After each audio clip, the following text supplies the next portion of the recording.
Hello दोस्तों, मेरा channel पे आपका स्वागत है। अभी आप पढ़ रहे हैं फीटर में मेटल, नॉन मेटल और एलॉय। टोटल एसके झा के इस बुक में 4000 क्वेश्चन निकाला गया है और जिस चैनल पे टोटल 4000 क्वेश्चन पढ़ाया जाएगा। अगर आपको पढ़ना है तो इस चैनल को सब्सक्राइब कीजिए। अभी हम क्वेश्चन नंबर 149 देख रहे हैं। 148 तक पढ़ाया गया है और ये चैप्टर 3 है। ठीक है, तो हम देखेंगे 149 क्वेश्चन क्या कहता है।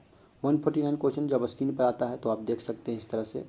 क्या कहता है? धातुओं का वह गुण जिसके कारण उस पर दबाव डालने या खींचने पर भी टूटता नहीं है, खिंचाव सहन करने की शक्ति को क्या कहते हैं? जो खिंचाव करने सहन करने की शक्ति रखता हो उसको क्या कहते हैं? तो उसको हम लोग क्या कहते हैं?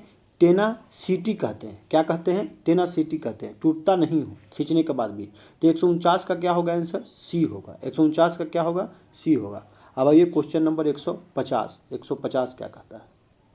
तो जब 150 नंबर क्वेश्चन आप देखिएगा तो धातु के खरोच, टूट फूट, अपघर्षण तथा प्रतिरोधकता के गुण को क्या कहते हैं? क्या कहते हैं? तो कठोरता कहते हैं। क्या कहते हैं? कठोरता कहते हैं। यानी कि 150 का आंसर क्या होगा? ए होगा। ठीक है, आइए क्वेश्चन नंबर 151 क्या कहता है? 151 क्या कहता है? यहाँ पे है 151। कहता है कि धातु के उस गुण को क्या कहते हैं जिससे उच्च दबाव डालने पर वह दब जाती है और बल हटाने पर पुनः अपनी वास्तविक आकार में आ जाती है, उसे क्या कहते हैं? तो उसको इलास्टिसिटी कहते हैं। क्या कहते हैं? इलास्टिसिटी।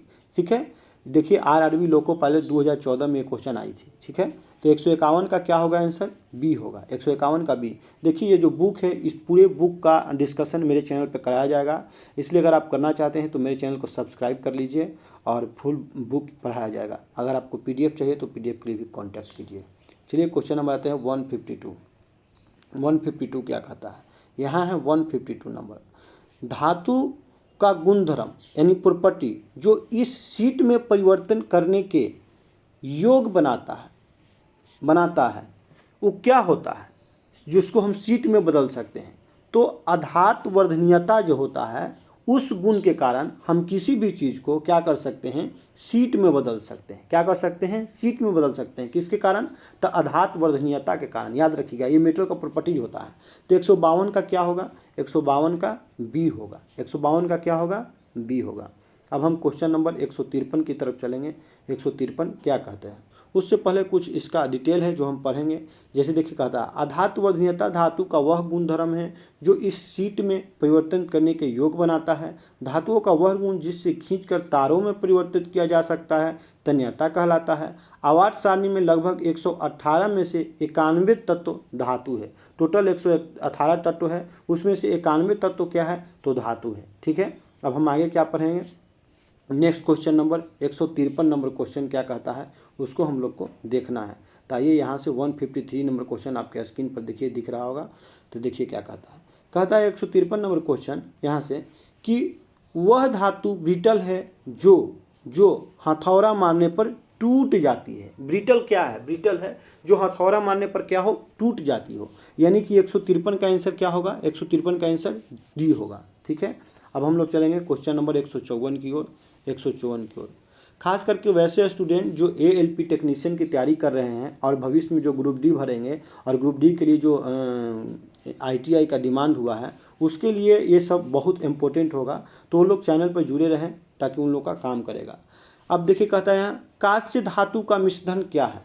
कांस्य धातु का मिश्र धातु क्या है? ठीक है, तो क्या है? कॉपर और टीन ये दोनों को मिलाकर कांस्य धातु का निर्माण होता है। किसको किसको? कॉपर और टीन को मिलाकर कांस्य धातु का निर्माण होता है। यानी कि 154 का आंसर क्या होगा? 1 होगा। आइए क्वेश्चन नंबर 155 देखिए क्या कहता है। 155 नंबर क्वेश्चन है कि निम्न में से कौन सा एल्यूमिनियम का एक अयस्क है? एल्यूमिनियम का कौन सा एक अयस्क है? तो देखिए बॉक्साइड यहाँ पे एल्यूमिनियम का अयस्क है। सबसे आसान क्वेश्चन। तो 155 का आंसर क्या होगा? ए होगा। 156 देखेंगे क्या कहते हैं। 156 यहाँ है नरम मिलाप सॉफ्ट शोल्डर की संरचना क्या है? नरम मिलाप सॉफ्ट शोल्डर की जो संरचना होती है वो क्या होती है? ये हमें बताना है। ठीक है, 156 नंबर क्वेश्चन का। तो आइए 156 नंबर क्वेश्चन देखने के लिए आपको यहाँ पे जाना पड़ेगा पहले। ठीक है, तो यहाँ पे सॉफ्ट सोल्डर की संरचना अगर आपको देखना है तो उसमें सीसा और टीन को मिलाकर बनाया जाता है। लेकिन इसमें पूछता है कि सीसा का परसेंटेज क्या है और टीन का परसेंटेज क्या है। तो सीसा का परसेंटेज 50% होता है और टीन का भी परसेंटेज 50% होता है। दोनों का 50-50 परसेंटेज जब हम मिलाते हैं तो नरम मिलाप यानी सॉफ्ट सोल्डर संरचना का निर्माण होता है। किसका निर्माण होता है? नरम मिलाप सॉफ्ट सोल्डर। तो यानी कि 156 का आंसर क्या होगा? डी होगा। अब क्वेश्चन नंबर 157 की ओर चलेंगे हम लोग। 157 क्वेश्चन क्या कहता है? यहाँ पे है 157। देखिए यहाँ इसका डिटेल दिया हुआ है, आप पढ़ सकते हैं, हम पढ़ रहे हैं, आप देखिए आसानी से। नरम मिलाप सॉफ्ट सोल्डर की संरचना में सीसा लेड 50%, टीन 50% रहता है। सोडियम पानी में तैरता है तथा जल में क्रिया कर H2 गैस मुक्त करता है। सोडियम मुलायम होता है इसलिए इसे चाकू से काटा जाता है। आगे देखिए क्या कहता है, ये सब उसका डिटेल है, कौन क्या पाया जाता है। क्वेश्चन नंबर हम लोग आएंगे 157 की तरफ, ठीक है।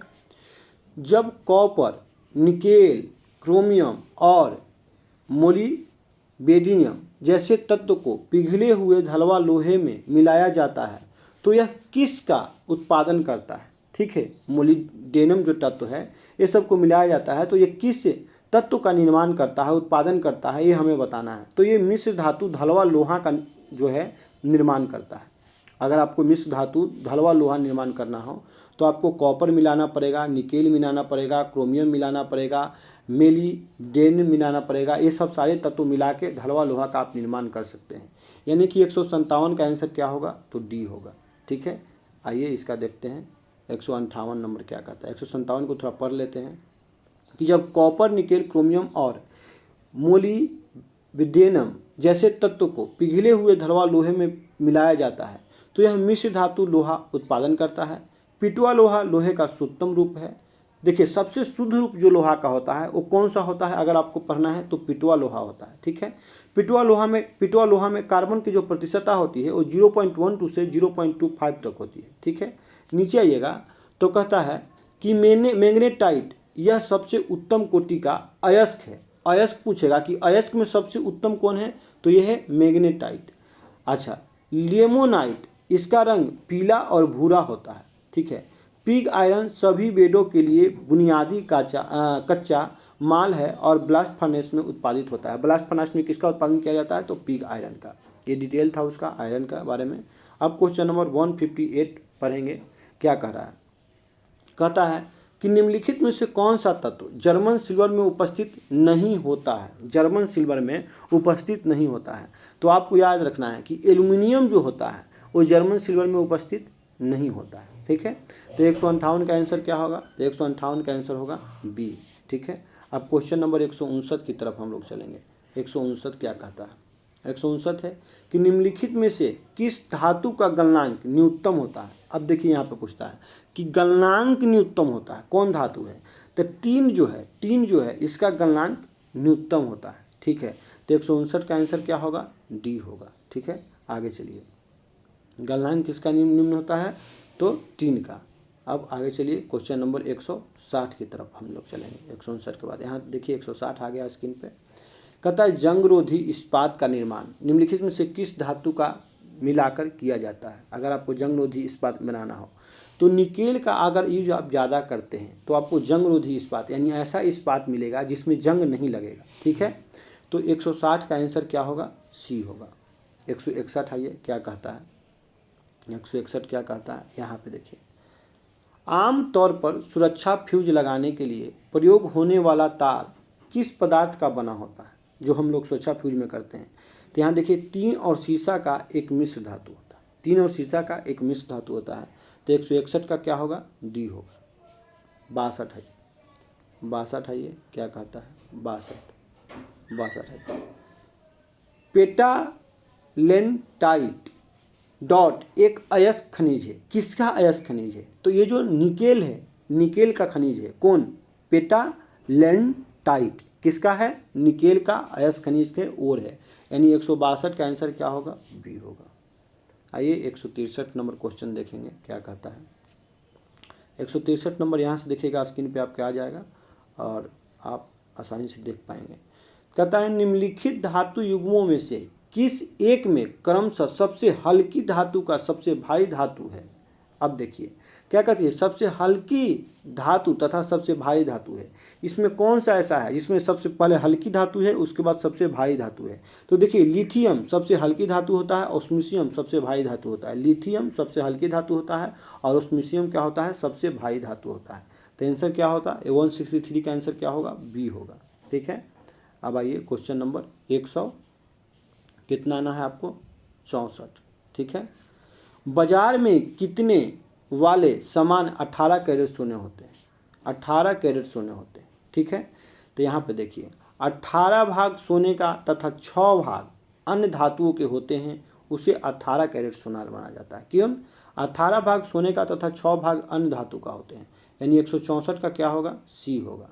164 का आंसर क्या होगा, सी होगा।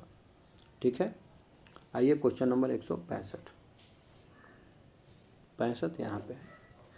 सोडियम धातु का संग्रह निम्न में डुबोकर किया जाता है। क्याची में डुबोकर सोडियम धातु को रखा जाता है या संग्रह किया जाता है। तो किरासन तेल में, किरोसिन मिट्टी का तेल में रखा जाता है, यानी 165 का क्या होगा, ए होगा। क्वेश्चन नंबर 166 देखिए क्या कहता है। निम्नलिखित धातुओं में से कौन सी एक अमलगम नहीं बनाती। क्या कह रहा है, अमलगम नहीं बनाती। तो लोहा खाली अमलगम नहीं बनाती, बाकी जितने धातु है वो सारे क्या करती है, अमलगम बनाती है। ठीक है, तो 166 का आंसर क्या होगा, डी होगा। 67 आइए 167 क्या कहता है। 167 आपको यहाँ पे मिलेगा। क्वेश्चन कह रहा है कि एल्युमिनियम धातु को प्राप्त किया जाता है क्या चीज़ से, तो बॉक्साइट से प्राप्त किया जाता है, क्योंकि बॉक्साइट इसका अयस्क ओर है। ठीक है, तो 167 का क्या होगा, सी होगा। आइए 168 नंबर क्वेश्चन क्या कहता है। वायु में थोड़ी देर रखने पर किसी धातु के ऊपर हरे रंग के बेसिक कार्बोनेट की परत जम जाती है। धातु है तांबा, धातु क्या है, तांबा। वायु में थोड़ी देर रखने पर किसी धातु के ऊपर हरे रंग के बेसिक कार्बोनेट की परत जम जाती है। धातु क्या है, तो तांबा है। तो 168 का क्या होगा, 68 का 100 क्या होगा, 168 का ए होगा। आइए 169 क्या कहता है। 169 निम्नलिखित में से सबसे भारी धातु है। तो सबसे भारी धातु क्या है, यूरेनियम है। सबसे भारी धातु क्या है, यूरेनियम है। तो 169 का क्या होगा, बी होगा। 169 का क्या होगा, बी होगा। 170 आइए 170 किस खनिज से रेडियम प्राप्त किया गया था। रेडियम, तो पीच ब्लेड से रेडियम प्राप्त किया गया था, यानी रेडियम का अयस्क होता है पीच ब्लेड। ऐसे भी आप इसको समझ सकते हैं। तो 170 का बी होगा। अगर आपको पूछे कि रेडियम का अयस्क क्या है, तभी पीच ब्लेड। किससे प्राप्त होता है रेडियम, तब भी पीच ब्लेड। ठीक है, 171 नंबर आइए। आप इसके बारे में पढ़ भी सकते हैं। ठीक है, जो भी पढ़ना है। अब आइए 71 नंबर क्वेश्चन 171 क्या कहता है। कहता है कि किस धातु से बनाया गया मिश्र धातु हवाई जहाज तथा रेल के डिब्बे में पुर्जे के काम में लिया जाता है। तो एल्यूमिनियम के बनाया हुआ हो तो हम लोग क्या करते हैं, ले सकते हैं, प्रयोग कर सकते हैं। कैसे, किस चीज़ में, तो हवाई जहाज में तथा रेल के डिब्बे में। तो एल्यूमिनियम यानी सी। 171 का आंसर क्या होगा, सी होगा। आइए क्वेश्चन नंबर 172 आइए। मेनाजायत किसका अयस्क है। तो मेनाजायत थोरियम का अयस्क है। मेनाजायत किसका अयस्क है, थोरियम का अयस्क है। ठीक है, तो यानी 172 का आंसर क्या होगा, बी होगा। 173 नंबर देखेंगे क्या कहता है। मोबाइल फोन बैटरियों में निम्नलिखित में से कौन सी एक धातु मुख्यतः उपयोग में लाई जाती है। तो लिथियम लाई जाती है। मोबाइल फोन के बैटरी में जो उपयोग किया जाता है वो देखिएगा पीछे लिखा हुआ होगा लिथियम का प्रयोग किया जाता है, यानी 173 का क्या होगा, डी होगा। 174 नंबर क्वेश्चन देखिए क्या कहता है। 174 लौह यानी एफी की धात्विकी प्रयुक्ति मुख्य अपचायक है। अपचायक क्या है, तो कोक है। लौह की धात्विक में प्रयुक्त मुख्य अपचायक है, कोक है। ठीक है, तो 174 का क्या होगा, 174 का ए होगा। ठीक है, 175 देखिए क्या कहता है। 175 देखिए क्या कहता है, यहाँ है 175 कह रहा है कि निम्नलिखित में से कौन से ग्रेनाइट दो मुख्य घटक है। ग्रेनाइट के दो मुख्य घटक है, तो सिलिका और एल्यूमिनियम ग्रेनाइट के दो मुख्य घटक है। तो 175 के क्या होगा, सी होगा। सिलिका और एल्यूमिनियम क्या है, ग्रेनाइट के दो मुख्य घटक है। दोस्तों आज यहीं तक टोटल 4000 क्वेश्चन आपको पढ़ाया जाएगा। इस चैनल पे पूरे बुक पढ़ाया जाएगा। अगर आपको पढ़ना है तो चैनल को सब्सक्राइब कर लीजिए। पीडीएफ चाहिए तब भी आप हमारे जो डिस्क्रिप्शन बॉक्स में है व्हाट्सअप नंबर दिया गया हुआ है, टेलीग्राम नंबर दिया हुआ है, आप ज्वाइन कीजिए। Thank you. आज यहीं तक, हम लोग फिर नेक्स्ट क्लास में मिलेंगे।